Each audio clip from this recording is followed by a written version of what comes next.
अस्सलाम वालेकुम। मेरा नाम हमज़ा खालिद न्याज़ी है और आज की इस वीडियो बनाने का मकसद आज से कुछ दिन पहले फैसलाबाद में एक वाक़या पेश आया जिसके अंदर आसिफ नामी लड़का जिसकी उम्र तकरीबन 22 से 23 साल थी, बेचारा पतंग की डोर की वजह से जो है उसका गला कट गया और उसकी वजह से उसकी डेथ हो गई, जिसकी वीडियो भी सोशल मीडिया पे बहुत वायरल है। और हम सब उसको देख के जो है वो काफ़ी शौक़ में हैं और मैं ख़ुद बड़ा शौक़ में हूँ, क्योंकि इस तरह के वाक़यात जो हैं वो आज से कबल हम सुनते थे, सिर्फ अपने टीवी चैनल्स पे देखते थे, सोशल मीडिया पे देखते थे कि इस तरह का वाक़या पेश आया, लेकिन हमने कभी अपनी आंखों से नहीं देखा था कि किसी की गर्दन कैसे कटती है इससे। और आज जो है वो, क्योंकि हमने इस सीसीटीवी फुटेज की मदद से उस वाक़े को ख़ुद अपनी आंखों से देखा और हमें इस वाक़े की सीरियसनेस का अंदाज़ा हुआ कि ये जो पतंगबाज़ी है ये कितना घिनौना खेल है। और इस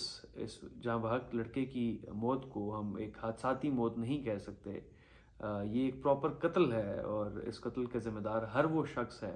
जो इस घिनौने धंधे के अंदर मुलविस है। पतंगबाज़ी से लेके पतंग फरोशी से लेके जो बंदा इसकी डोर जो बनाता है और जो बंदा इनकी पतंगों को बेचता है, जो बंदा इन पतंगों को उड़ाता है, हर वो बंदा इस कत्ल का ज़िम्मेदार है। आज इस बात को आपसे डिस्कस करने का मकसद ये था कि हम इस मामले की नोयत को समझें और इस पे अपना बहसियत कौम इस पे अपना लाएमल इख्तियार करें और अपने अड़ोस पड़ोस में जो बच्चे पतंगबाज़ी के खेल में मुलविस हैं उनको हम एजुकेट करें, उनको हम समझाएं, प्यार से समझाएं कि इस तरह के मामलात से किसी की जान जा सकती है और किसी की जान इतनी मामूली नहीं है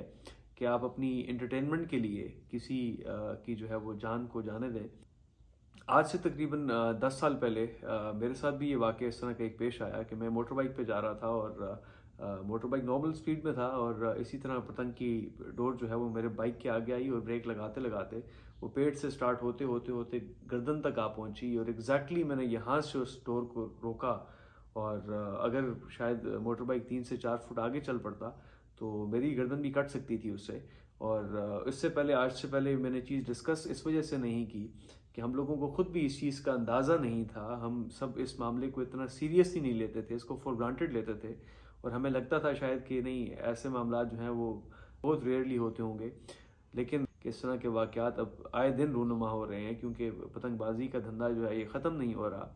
और बच्चे जो हैं वो इसमें मुलविस हैं, बड़े भी इवन मुलविस हैं। बसंत मनाई जाती है, डिफरेंट इलाकों में मनाई जाती है और हम एक इलाके से गुड्डा उड़ा रहे होते हैं और हमें नहीं पता होता कि ये कट के किस इलाके में जाएगी और किसकी जान लेने का बायस बनेगी। मेरी हुकाम बाला से, लॉ इन्फोर्समेंट एजेंसी से, लॉ मेकर्स से रिक्वेस्ट है कि इस मामले की हसासियत को समझें और इस मामले को सीरियसली लें और ना सिर्फ बच्चों को जो कि ये